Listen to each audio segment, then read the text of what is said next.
The weight of memory.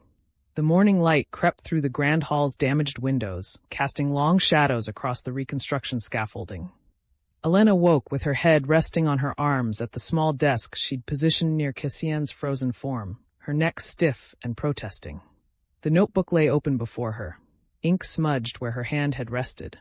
She straightened slowly, wincing at the ache in her spine. 6 hours of sleep in 3 days. Her monitoring equipment hummed softly, temperature stable at 72 degrees, heart rate holding at 1 beat per minute, corruption patterns unchanged. The numbers that defined what remained of the man she loved. "Good morning," she whispered, though she knew no response would come. Not in any conventional sense. The corruption patterns pulsed with their faint, steady rhythm, and she chose to interpret it as acknowledgement. Footsteps echoed from the corridor beyond. Elena turned to see a young woman in palace livery carrying a breakfast tray, her eyes wide as they took in the scene, the frozen figure at the convergence point, the monitoring equipment, Elena herself looking haggard and hollow-eyed. "The Archmage sent this, Keeper," the servant said, setting the tray on a cleared section of floor. Her voice trembled slightly. "She said you need to eat." "Thank you." Elena managed a smile that felt like a mask. "What's your name?" "Mira, Keeper. I'm honored to serve you." The girl curtsied awkwardly, clearly uncertain of the protocol. "Is it true, what they're saying about him?" Elena's throat tightened. "What are they saying? That he saved us all, that he's a warden of the realm now." Mira's gaze drifted to Cassian, a mixture of awe and fear crossing her features. "That he's still alive somehow, still fighting." "Yes," Elena said quietly. "All of that is true." Mira nodded, backing toward the door. "My brother was in the southern market when the wardstone failed. He would have died if the warden hadn't." She couldn't finish, but her eyes glistened. "Thank you for staying with him, for remembering." Elena waited until the girl had gone before allowing herself to cry. Brief, silent tears that she wiped away quickly with the back of her hand.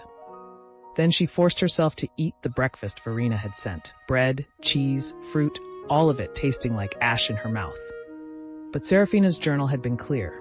A keeper who neglected her own health could not maintain the vigil. She was washing her face in the basin when she heard more footsteps. These were heavier, more purposeful. High Inquisitor Mordain entered the grand hall, his imposing frame casting a long shadow across the rubble-strewn floor. His expression was unreadable. "Keeper Brightwater," he said formally. Then, more gently, "Elena, how are you holding?" "Well enough."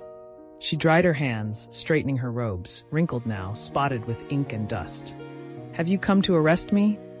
For what crime?" Mordain's mouth quirked in something that might have been a smile. "Being party to saving the kingdom? The king was quite clear yesterday. Cassian Netherbane is a warden of the realm, and you are the keeper of the 74.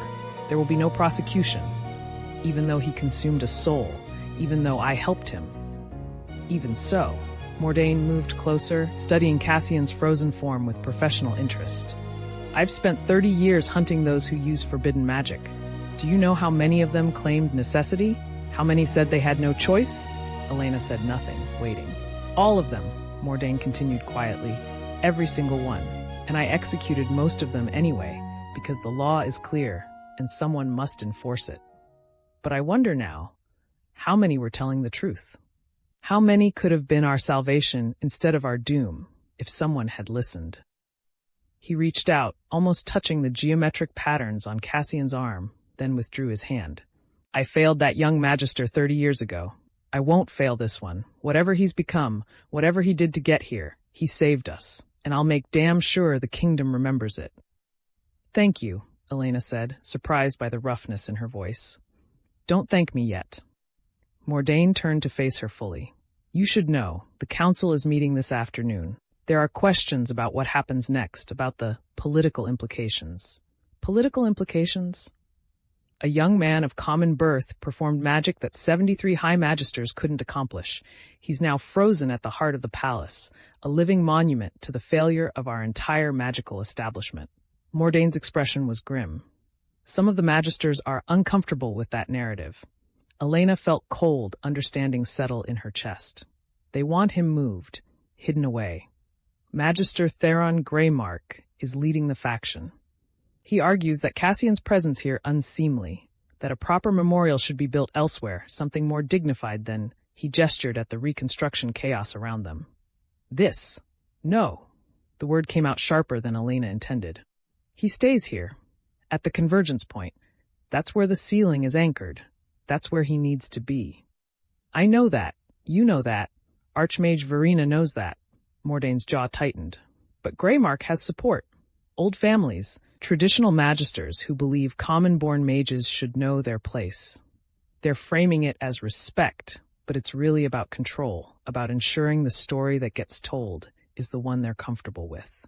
Elena looked at Cassian's frozen face, the black eyes that would never close, the geometric corruption patterns that pulsed with their own dark light. What story do they want to tell? That the kingdom's magisters saved Thornhaven through collective effort and traditional magic. That Cassian Netherbane was a tragic casualty who happened to be in the wrong place at the wrong time.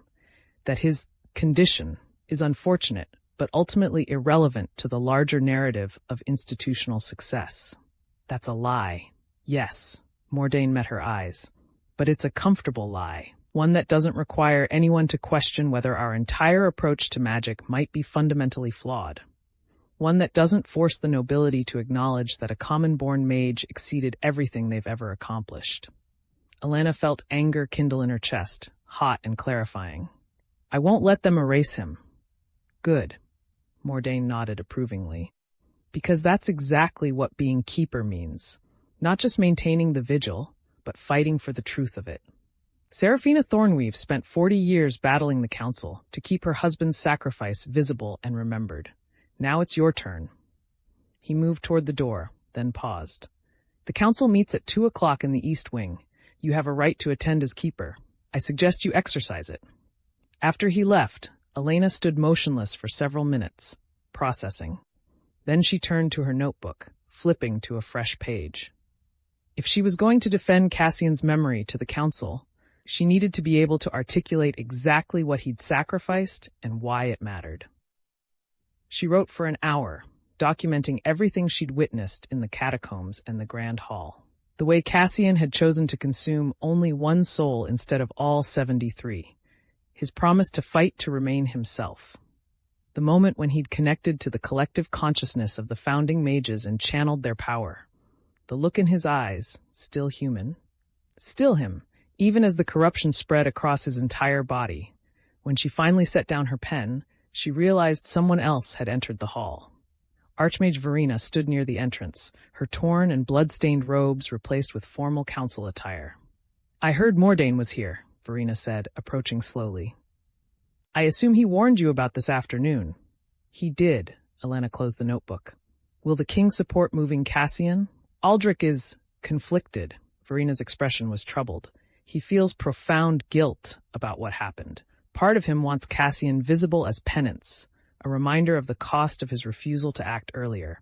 But another part of him finds it unbearable to look at what that choice created. Greymark is exploiting that ambivalence. What do you think will happen? That depends on you. Verena met her gaze steadily. The keeper's voice carries weight in matters concerning the ceiling. If you argue forcefully enough, if you can make them understand what moving him would mean, you might prevail. But it won't be easy. Greymark is a skilled politician, and he'll have prepared his arguments carefully. Elena looked at Cassian's frozen form, remembering the warmth of his hand in hers just yesterday. The way he'd smiled when she'd made him laugh even in the depths of his corruption. I'll fight for him, whatever it takes. I know you will. Verena's voice was gentle. But Elena, you need to understand something. This is just the beginning. The vigil lasts 3 centuries. You'll face this battle again and again. People trying to forget, to minimize, to rewrite what happened here. Maintaining the truth is exhausting work. Seraphina managed it. Seraphina had advantages you don't. She was Thornweave nobility, married to one of the founding mages. The council respected her bloodline even if they disliked her insistence. Verena's expression was sympathetic. You're common-born, like Cassian. Young, female. Some of the magisters will dismiss you simply because of who you are.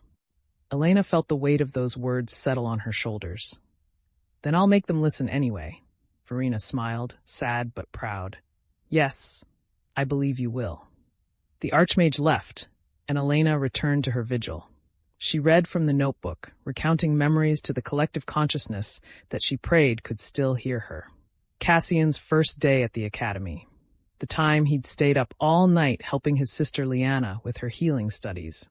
The way he'd looked at Elena across the archives, recognition sparking between them like a ley line connection. At 1:30, she changed into the formal robes Verena had provided, deep blue with silver trim, the colors of the keeper's office. She braided her hair back, washed her face again, tried to look like someone the council would take seriously, rather than a grief-stricken girl keeping vigil over her lost love. Before she left, she placed one hand on Cassian's frozen fingers. "I'm going to fight for you," she whispered. "For your memory, for the truth of what you did. They want to hide you away, but I won't let them. I promise." The corruption patterns pulsed once, faint but distinct. She chose to believe it was encouragement. The East Wing Council chamber was everything the Grand Hall was not. Pristine, undamaged, a monument to order and tradition. 23 magisters sat in a semicircle facing a raised platform where King Aldrich presided, flanked by Archmage Verena and High Inquisitor Mordain.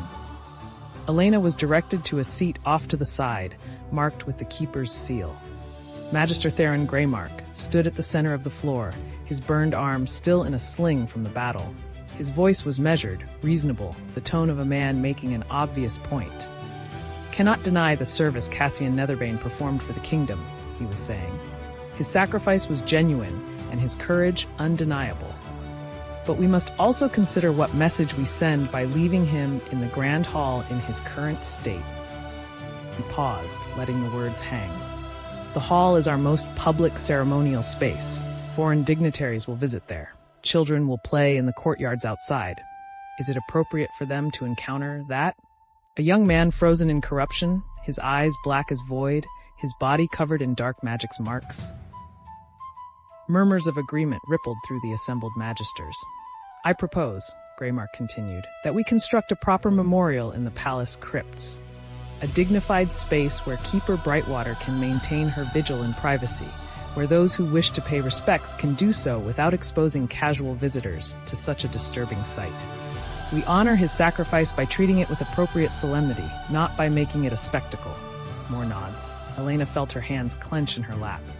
"The reconstruction of the Grand Hall will take months," Greymark pressed. "During that time, Netherbane will be surrounded by scaffolding, dust, noise, hardly the peaceful rest a hero deserves. Surely we can do better by him than this." King Aldrich leaned forward. "Keeper Brightwater, you have the right to respond." Elena stood, her heart hammering. 23 pairs of eyes turned toward her, some curious, some dismissive, some actively hostile. She thought of Cassian facing the Void Weaver with void flame engulfing his body, thought of the 73 souls who'd held the darkness for 3 centuries, thought of Seraphina Thornweave fighting this same battle for 40 years. "Magister Greymark speaks of dignity and respect," she said, pleased that her voice didn't shake. "But what he's really proposing is erasure. Moving Cassian to the crypts isn't about honoring him, it's about making him invisible." "That's not," Greymark began, but Aldrich raised a hand, silencing him. "Explain," the king said. Elena took a breath. "The ceiling is anchored at the Grand Hall convergence point.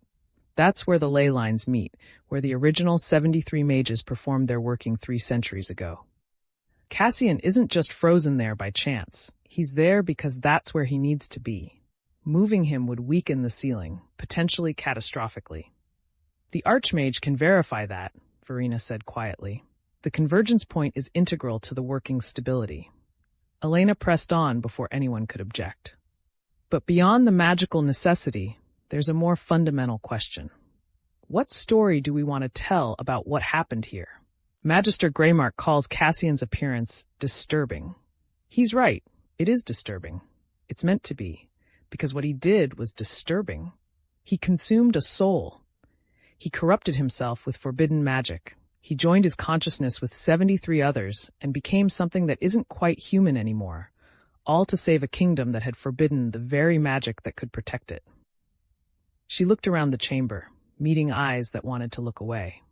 "If we hide him in the crypts, we hide that truth. We tell ourselves a comfortable story about heroic sacrifice without having to confront what that sacrifice actually cost.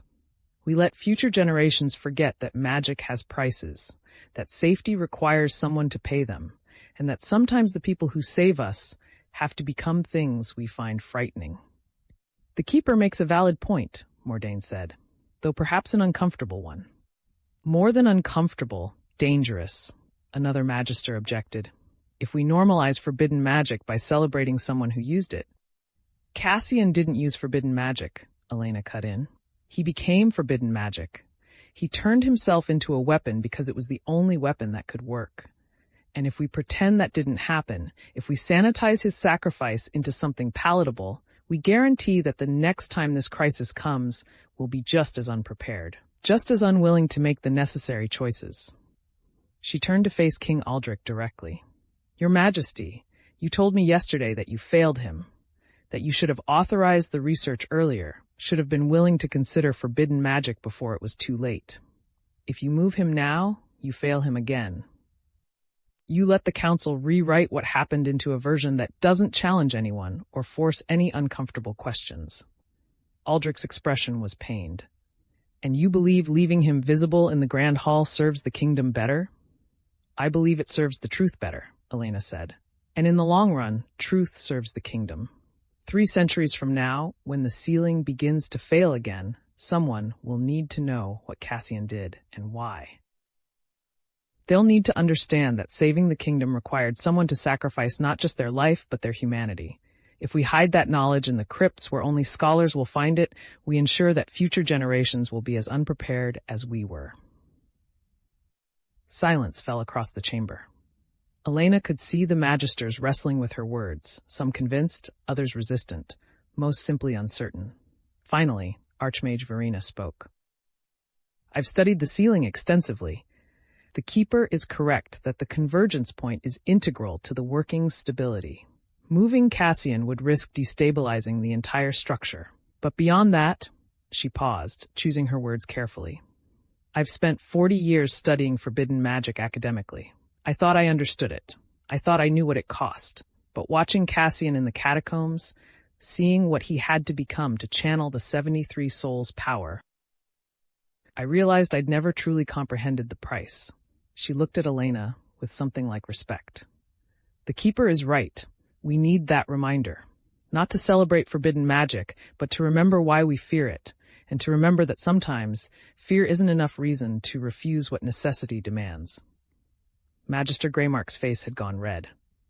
So we're to leave him there indefinitely? A monument to the failure of traditional magical practice? A rebuke to everyone who tried to save the kingdom through proper channels? Yes, Elena said simply, because that's exactly what he is. And pretending otherwise dishonors not just him, but every magister who died in the Grand Hall trying methods that couldn't work. They deserve the truth too. The truth that their sacrifice, however brave, wasn't enough. That it took something darker and more terrible to succeed. King Aldrich was quiet for a long moment. Then he straightened in his seat, and Elena saw something shift in his expression, a resolution settling into place. The Keeper has convinced me, he said.